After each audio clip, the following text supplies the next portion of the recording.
Hey everyone, it's Lindsay again with our third episode of Dreadfully Yours. So we are in our third episode of Penny Dreadful of season 3 already, and things are really getting into the meat of things.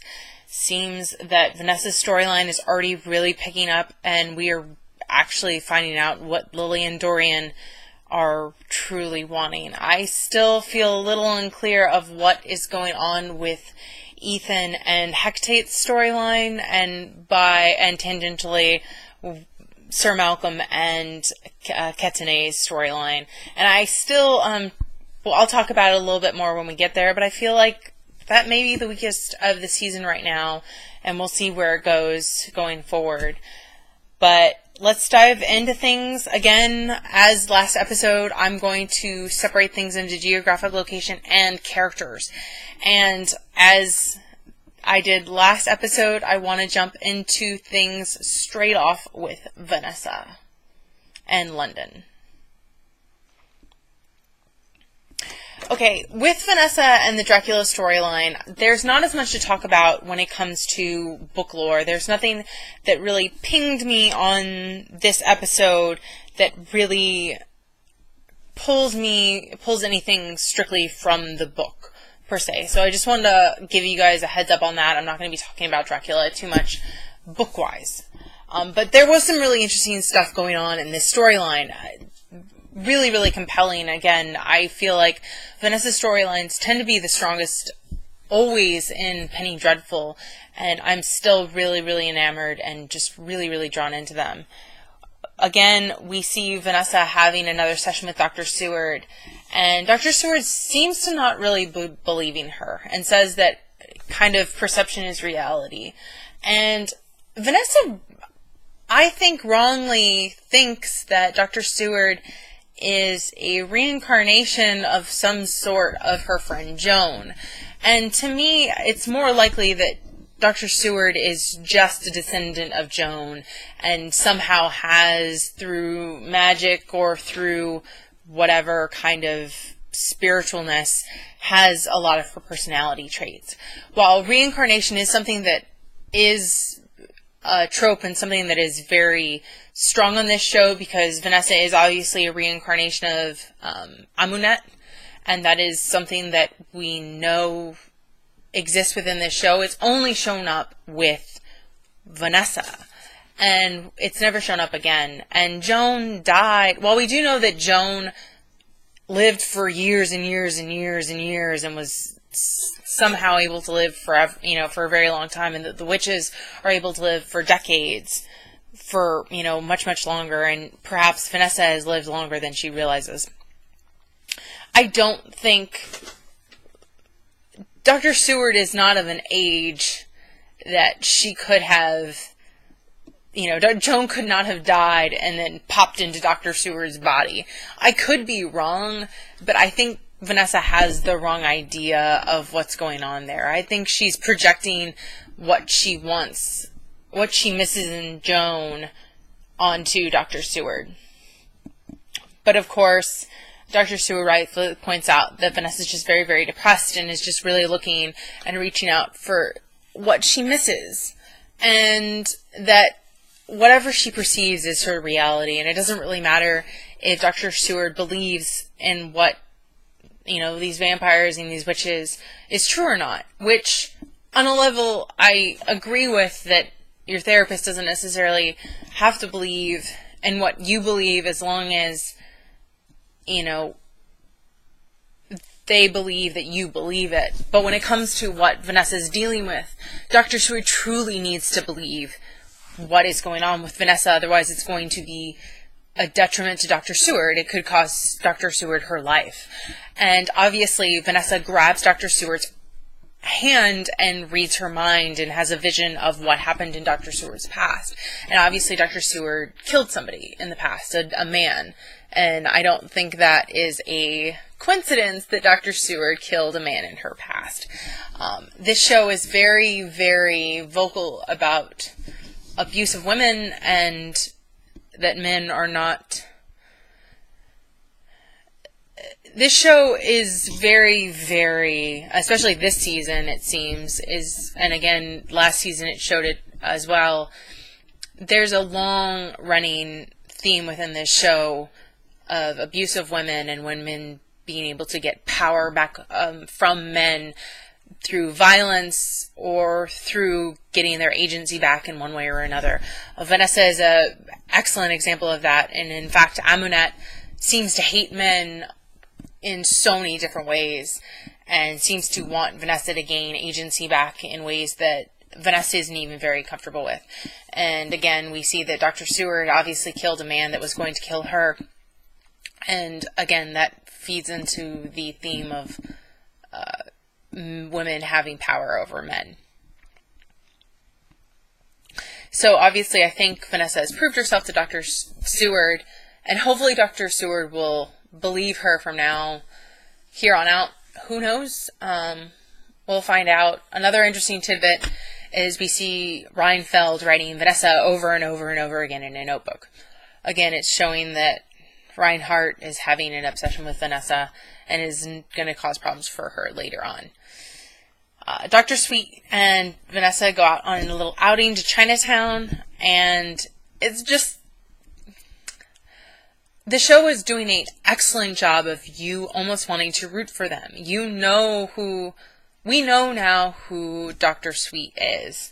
We know that he's Dracula, but it's very difficult when he's not being Dracula not to love the way that he's treating Vanessa, even though we know exactly why he's treating Vanessa the way he is. He's treating Vanessa that way so that he can lure her in and make her, his bride, so that he can have her for his very own, to covet her. And maybe he will treat her very, very well as the bride of Dracula. But again, that will mean horrible things for us. And in the end will mean horrible things for Vanessa, because that isn't what Vanessa wants. Vanessa, in the end, despite all the darkness within her, is always drawn to the light. And I think despite how wonderful and sweet and all these great scenes on this date, we know that it's all a facade and that Dr. Sweet is just trying to lure her in like a spider weaving his web around her. And all the while we see Dr. Sweet and Vanessa going out, we see the tall vampire with the very tall hair following behind them. For the sake of this review, I'm going to call him Morrissey because he reminds me of Morrissey when he was in the Smiths. He has Morrissey hair. He is Morrissey from here on out. Morrissey is following them and follow them into the Hall of Mirrors. Dr. Sweet loses Vanessa in the Hall of Mirrors. I am interested, and I am not actually quite sure, and I'd actually be very curious to know your opinions if you want to leave a comment in the comments below, if you think Dr. Sweet left her in that room on purpose, if he lost her in the Halls of Mirror on purpose. Vanessa particularly doesn't like seeing herself in mirrors for one reason or another, and I think he knows that, but he obviously didn't intend for Morrissey to corner her like that, and for Morrissey to basically creep on her and lick her neck and tell her about the padded room and about what happened in the padded room. And we find out in their interaction that whatever happened there, Vanessa apparently has met Dracula before, but she's blocked out the memory of it. And whatever had happened was so horrible that Vanessa's blocked it out. That has actually never happened. From what we have always perceived, especially in season 1 when we had the flashback to the insane asylum, we always thought that was everything that went on. So to know that there was more going on there than before is a revelation not only to us, but to Vanessa as well. And it extremely disturbed her. And obviously Dracula was pissed off about it, because before Morrissey could say anything more, Dracula called him back, and you see Morrissey freak out and hit the ground and scuttle back and disappear.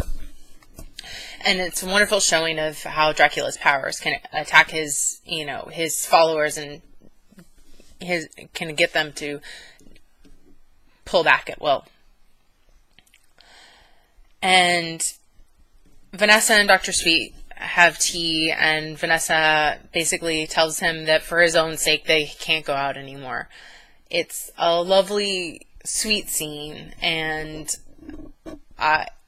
broke my heart. Vanessa obviously thinks that she's doing this for Dr. Sweet's own good, and that she wants to protect him, from all this darkness that's within her, and that it's too dangerous. And I thought that the line that was so sweet was that he should take it as a sign of something like love. And then, of course, she leaves. And, of course, Dracula is pissed and crushes the teacup. And he's so mad that, his plan was going so perfect.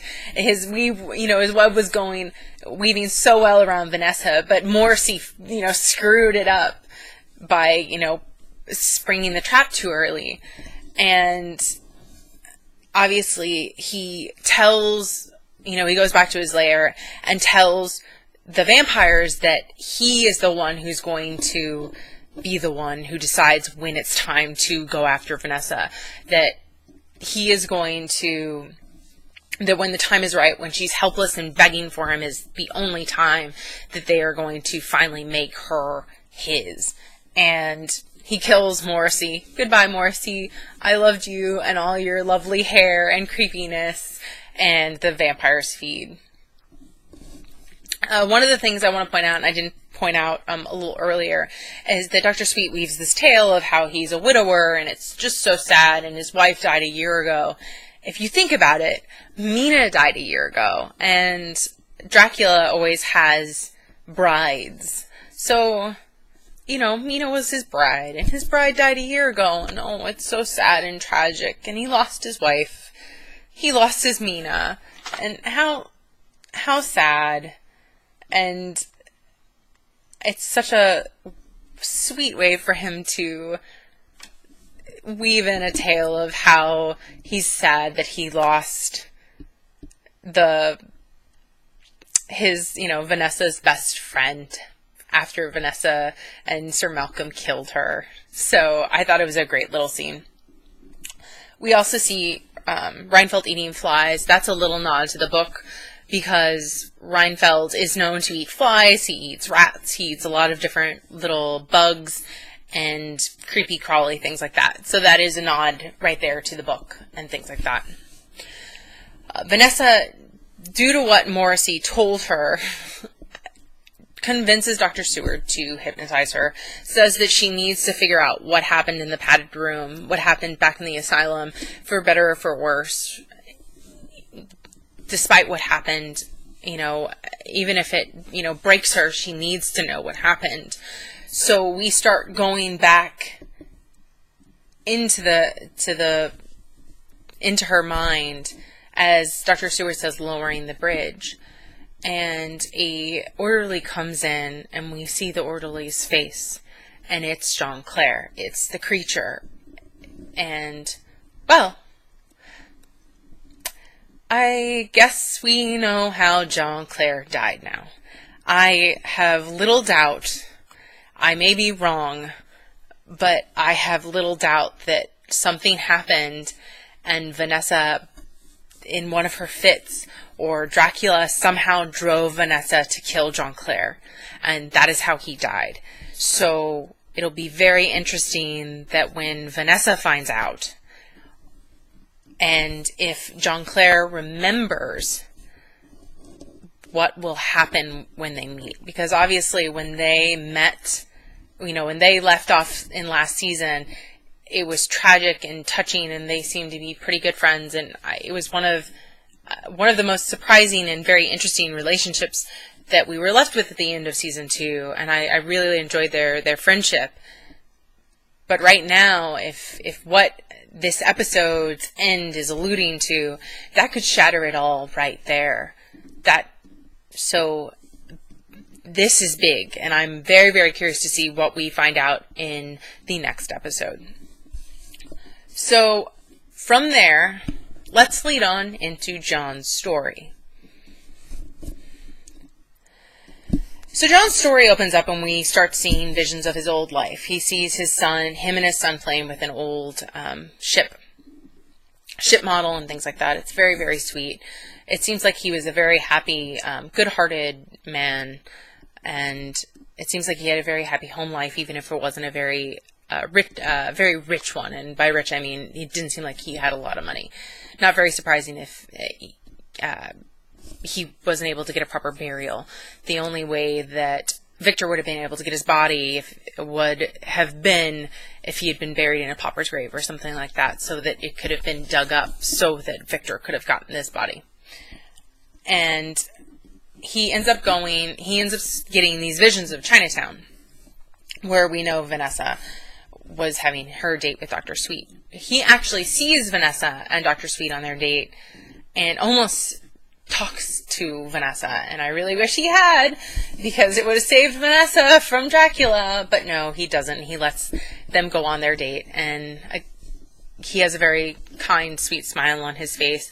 I think he's very happy for her. Again, their friendship was one of the sweetest and best revelations of last season, and it's going to destroy me to see it fall apart this season, I think, but that's one of the things we love about this show, I think. But obviously he finds the apartment that he used to live in with his son and his wife, and nobody quite knows who used to live there. He does talk to one man who doesn't have a lot of information, and he roughs him up a little bit and ends up finding out that his family has moved to the docks. He finds out the apartment that they're living in now, and instead of knocking on the door, which I'm kind of glad he didn't, like a creeper, he goes up into the attic to watch. And he finds out his son has consumption. I have to give it to the actor. It's heartbreaking, and John's utterly devastated to see that his son is dying, and there was no cure for consumption back then. Tuberculosis, usually as it was, and there was really no cure for it. His son will most likely die of it. I have no doubt of it, and it's heartbreaking to have him see his son dying, and he knows that there's nothing he can do about it. Well, almost nothing he can do about it. John does end up robbing a man. I think he didn't kill the man. I hope he didn't kill the man. And if he didn't kill the man, that's character development. John's getting better about not killing people. Congratulations, John. And he ends up breaking into his wife and son's house and leaves them some money so that his son can get some proper care. And that's where we leave John in this episode. It's not a lot, but it is very powerful, and I don't know if he's going to introduce himself to his family before his son passes. I'm still a little nervous on how that's going to go, because again, John doesn't deal with rejection very well at all, but he's already been through so much heartbreak, and considering where he was in season 1, and how much we didn't like him in season 1, he's gone through so much and become such a more human character and had such a wide character arc. To see all of this happening to him is heartbreaking, and just, it's even more humanizing. And I think the more human he becomes, the more harder it is to see all of this happening to him. So I'm very, very interested to see where this goes from here on out. And we didn't have much with Jekyll and Victor, but I will touch on them right now. So Jekyll and Victor are in Bedlam. They're talking to the man who is still under the serum that Jekyll has provided him. And he says he's lucid, obviously, and he has no memory of what he did when he's mad, when he's lucid. He can't remember anything. And obviously that's a good thing, I suppose, or a bad thing, depending on how you look at it. But as quickly as the madness left, the madness returns. It's very, very violent and shocking, and Victor says, the man also says that when he's mad, he doesn't remember being sane at all. And he doesn't remember being sane when he's mad. Or he doesn't remember being mad when he's... Sorry, I'm going to cut he doesn't remember being sane when he's mad. And that's a pity. And Victor says that, hey, I can probably make this last longer. I'm going to use electricity. Victor has a hard-on for electricity. I think it's going to go bad for them. I think Victor, in whatever thing he does, is probably going to lead to the changes in Jekyll somehow. He's a little condescending to Jekyll, his best friend, but that's typical Victor. Victor, his inability to be, he's condescending to everyone, basically, and it's kind of what we know and love about him. We also get to see Jekyll becoming pretty angry and talking about the fact that he doesn't believe that he says that we must be the thing that the world demands of us, and that he doesn't believe that there's a balance between the angel and the beast, and he, gets angry and throws a vial, and you can see that there's so much anger and so much pent-up aggression underneath the surface,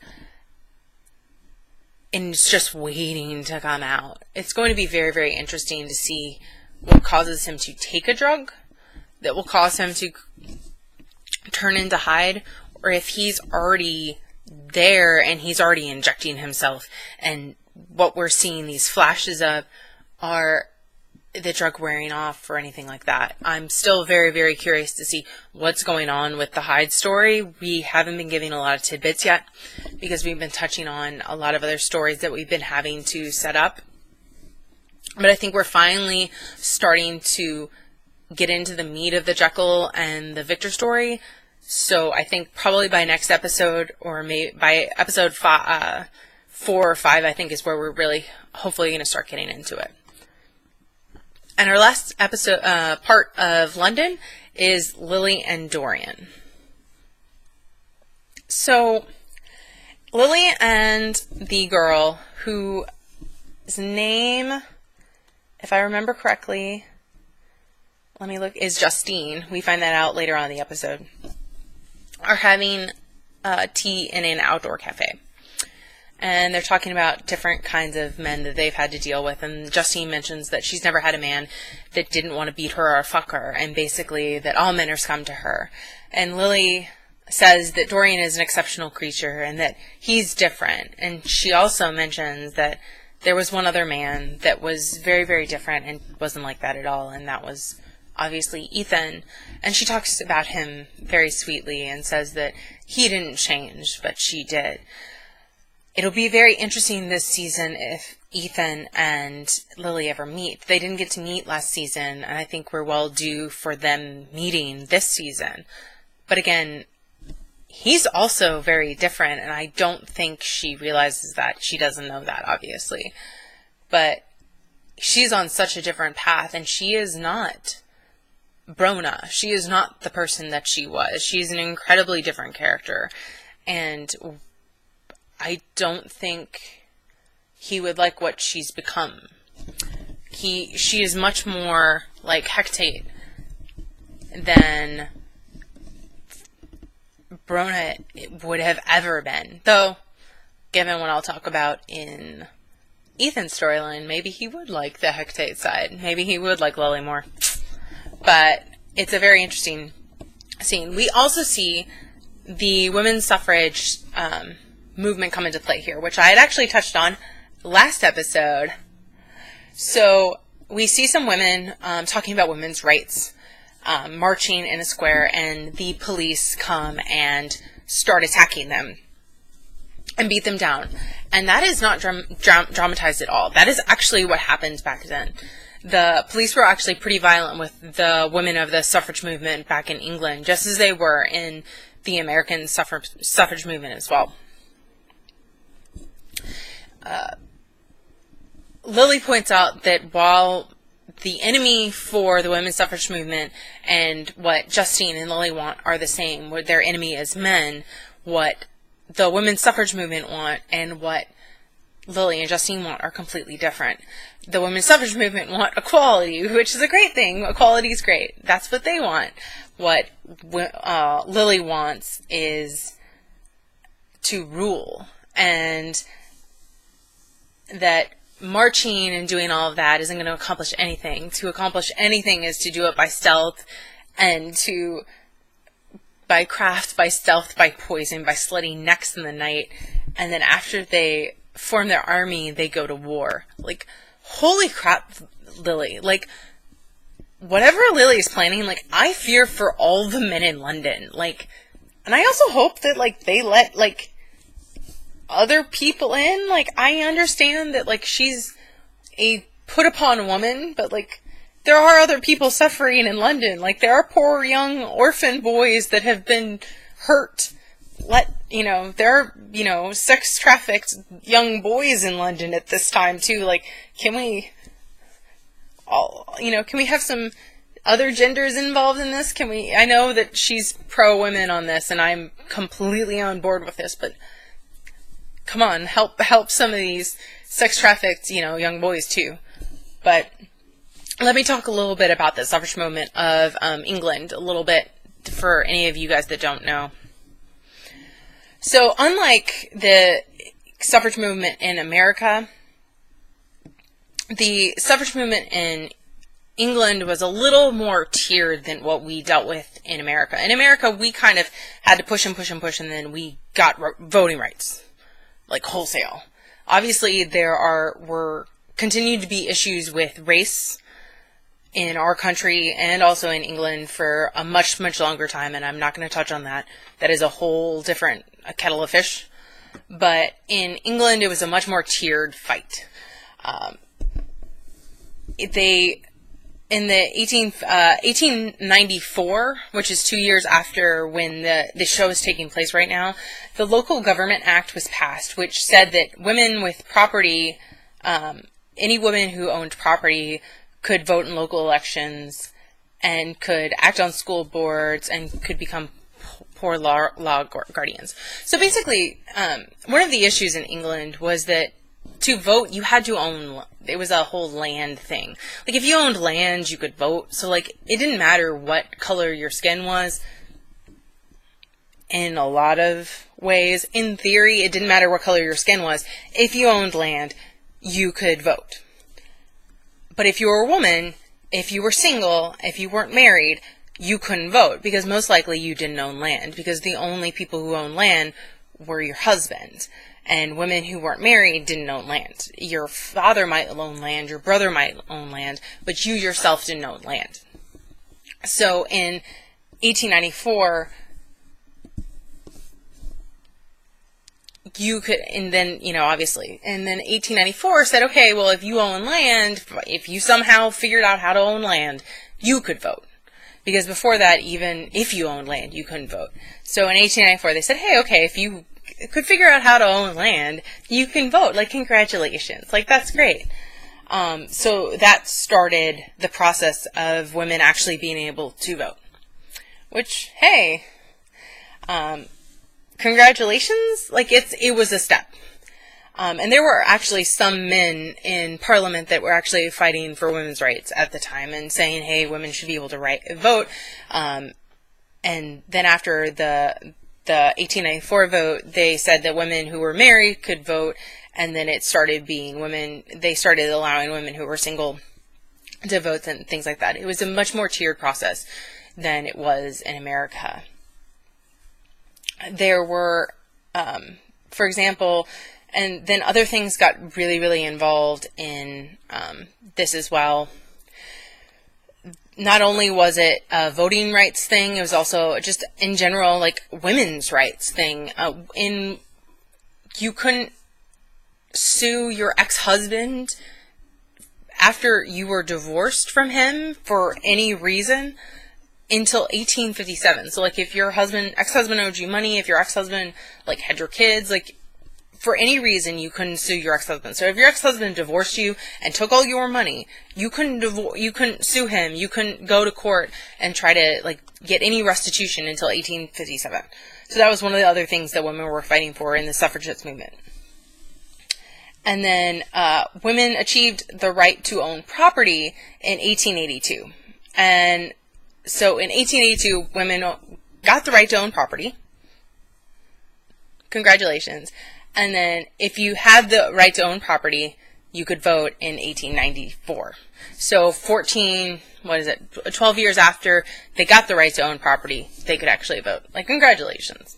So that's how it worked there. Sorry, I kind of went in a roundabout way, but my notes were out of order. But so basically, like, it was a more tiered structure in Britain than it was in America. One of the other things that happened in the suffragette movement was a lot of hunger strikes, and that actually happened in America as well. And there was a lot of violence against women, like we see in the show, but women were arrested wholesale a lot of the times by the police, like we see in the show. Then the women would go on hunger strikes in the prison. And then while on hunger strike, they were force-fed, and by various means, various horrible, terrible means that I'm not going to talk about here. If you want to read about it, you can look it up yourself. If you want, I'll put some links in the description down below. If anybody requests them, just give me a comment and I'll put some links in. But so women were really, really starting to fight for their rights in the late 1800s and the 1850s, 1890s, into the 1900s. They didn't start getting the right to vote, actually, in the full rights to vote until, like, World War II era. So around the same time we did. That was when they got full rights. But again, that's kind of a background on it and what we're seeing, what we saw a snapshot of in the episode, and what Lily is talking about, saying that that's not going to accomplish everything that they want straight off. And true enough, it was a long, hard fight, and a lot of people suffered a great deal to get the voting rights for women at the time. So moving on, we see that Dorian and Lily capture the man that bought Justine when she was 12. So, holy crap. So Justine was obviously started being prostituted when she was 12 years old. And we hear the whole sort of tale of how Justine was basically turned into a sex slave. And Dorian gives this grand speech about the legionnaires and how the Roman legionnaires how you truly became a legionnaire after you killed somebody, and he's all high and mighty and just really reveling in this, and says, you can do this. And Lily's being really, really encouraging and very calm, and says that, she can never be innocent again if she does this. And Justine, to her credit, like, I love her, like, grabs that knife, slits the guy's throat, and just starts stabbing the shit out of him. Like, Justine is terrifying and amazing. Like, I love her. This girl is taking no prisoners, and that is exactly what Lily and Dorian want, obviously, but I think she also may become a problem for them in the future, because I think they don't realize that these two monsters have created a monster of their own. And it's amazing. Dorian obviously is really turned on by this whole turn of events and starts making out with her, and then one thing leads to another, and there's a giant orgy of blood. Like, whoa, orgy of blood. It's a hot scene, and okay, orgy of blood. Like, woohoo! Like, I'm sorry. Like, it was great. It was decadent. It was amazing. It was totally something that Dorian would be really into. Kudos to the actors for being covered in that gunk, because I know it's really sticky. But God, it was good and hot and just perfect. Lily, obviously, while they're right after they have sex, says that they're going to make an army out of the invisible women who move unseen, and that they're going to be no man's pet, and they're going to get this power. And so they're going to start a revolution. What I think is really interesting is, so we know what Lily's getting out of this, and we know what Justine's going to get out of this in turn. But what's Dorian getting out of this? So what is Dorian getting out of this? Dorian, obviously, I think, is just kind of a bystander. He's really, really enjoying watching this, but he is a watcher. He just likes watching. I think eventually he's going to either bore of it or realize he's really, really in over his head and that this is too much and something's going to trigger, I think, a heel turn. That won't be unlike what happens in his book, to be honest. And I think it's going to be very curious to see what happens going forward with Dorian.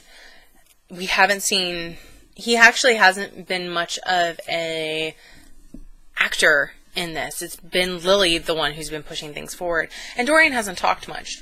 So it's going to be very, very curious to see what they do with Dorian going forward, because right now he's not been an overly active participant. He's been passive for the most part, with Lily being the true leader. So let's go on to New Mexico and the storylines that exist there, starting with Ethan and Hecate. So Ethan wakes up after having visions of Kitsune with Hecate watching. She's really, really eager to please. She obviously is completely enamored with Ethan for reasons of her own. Obviously, he is the wolf of God. She is kind of the male version of Vanessa to her, I think. So if you think about it, we have the devil and Lucifer. We have, Lucifer broke into two parts, and they both desperately want, Vanessa to be the, bride of the devil. And she's the mother of all evil. And then you have the wolf of God, who's supposed to, protect Vanessa for one reason or another. And if he falls, bad things are going to happen. I think he, in his own way, has his own temptations on the dark side, and I think Hecate is that temptation. So he says that he has to go. Obviously, he needs to go find his dad, and Hecate says that she'll follow him to hell and that she'll lead the way. Like, oh, great, they're going to hell, and she's gonna lead the way. And they have to cross a desert that's going to take 3 days to cross. And they are going to have to go steal horses. And to steal the horses, Hecate kills 3 men. Kills 3 people. She kills a husband, a wife, and we hear a child. Now, they never talk about that child actually dying. I'm assuming that she killed that kid. We know for a fact from last season that Hecate has no issue killing children. So I have no doubt that she probably killed the kid. Ethan seems horrified that she killed those people, but Hecate's just like, hey, it's what needed to be done. You are a beast and you kill indiscriminately. I kill because I want to kill. What really, is there really any difference between me and you? So you can cry when the mile of bodies is, long. Ethan goes along with it because he needs to go along with it. Vanessa would never go along with anything like that.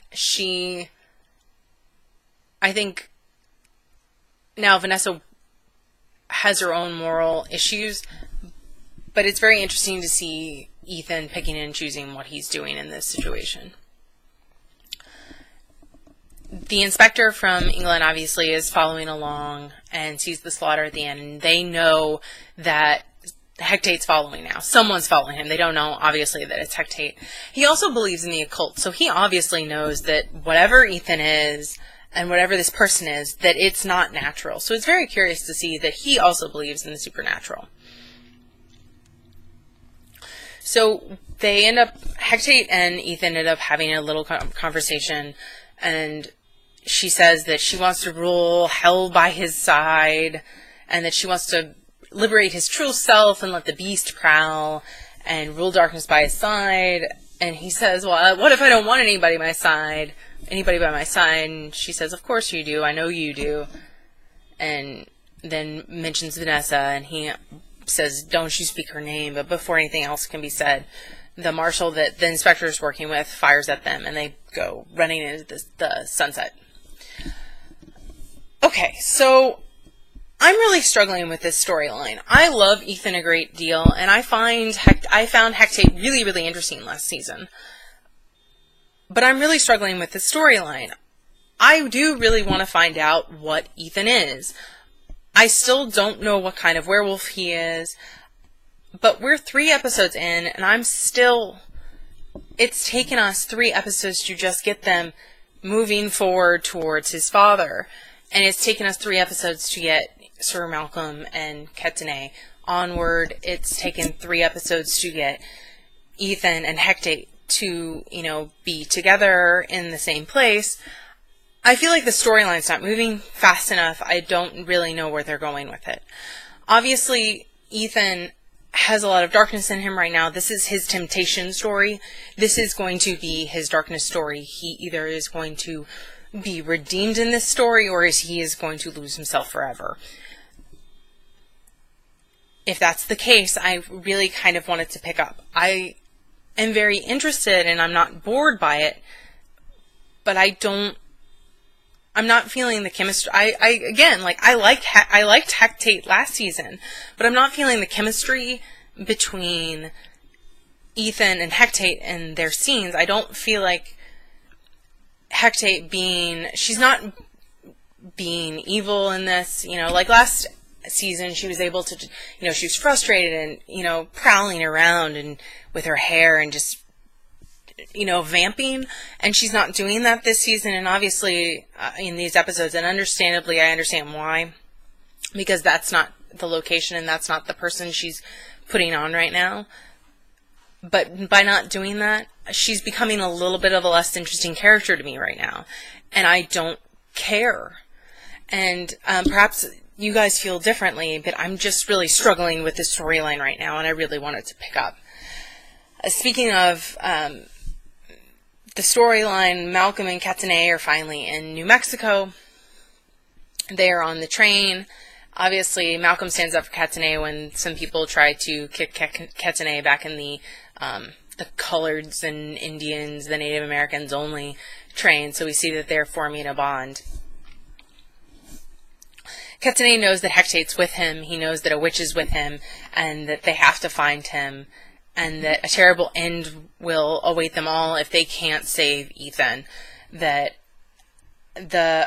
as they said, the beast will feed, darkness will overcome the earth, and all the days will come to an end. So again, Ethan's storyline is desperately tied in with Vanessa's. So him falling is just as horrible as Vanessa falling, apparently.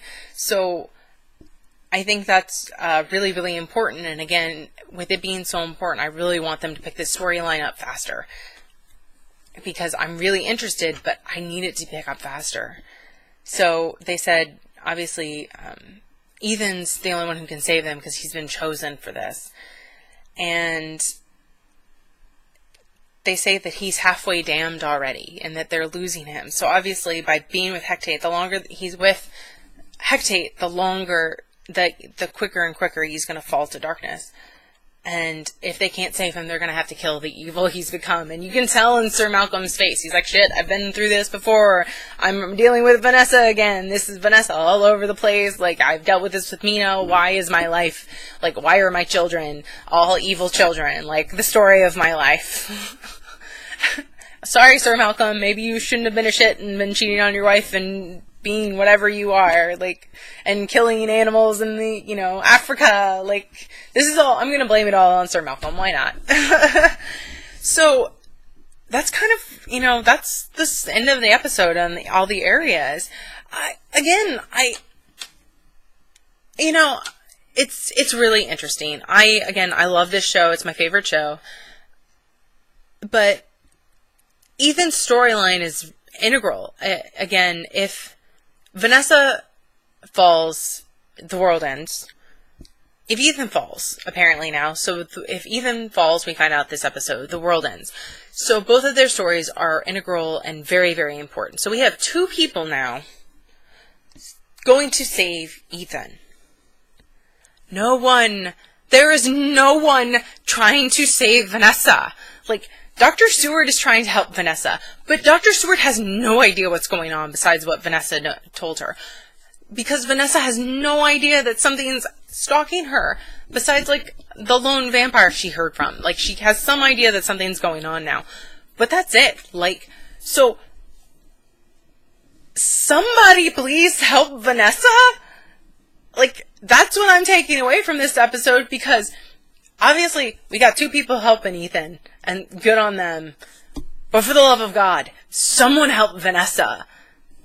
Because I don't think she stands a chance against Dr. Sweet. I certainly wouldn't, because he's not, no one stands a chance against him. And then, Lily? I don't think the world stands a chance against Lily. At this rate, I don't know if anybody needs to worry about the devil, or Lucifer, or the Wolf of God, or witches, or any of that, because there isn't going to be hell on earth if we're having to worry about monsters having blood orgies and turning people into, like, you know, whatever Lily's planning. So, right now, to be honest, like, I'm finding Vanessa's storyline, John Clare's, and Lily's the most engaging, and I can't wait to see what they do with those. And again, I really, really hope they pick it up with Ethan's, because I love Ethan, and I just want to see more happen. Because right now, it's just too slow. So let's pick it up, guys. Let's pick it up. So that's it for this episode. So if you guys want to know any more, again, sorry this episode was a little short on history, but there wasn't as much to know this episode. Hopefully I can give you guys more next episode. We'll find out. But yeah, if you guys have any questions or concerns, just give me a comment. Feel free to click the subscribe button down here. And this is Lindsay with Dreadfully Yours, signing out.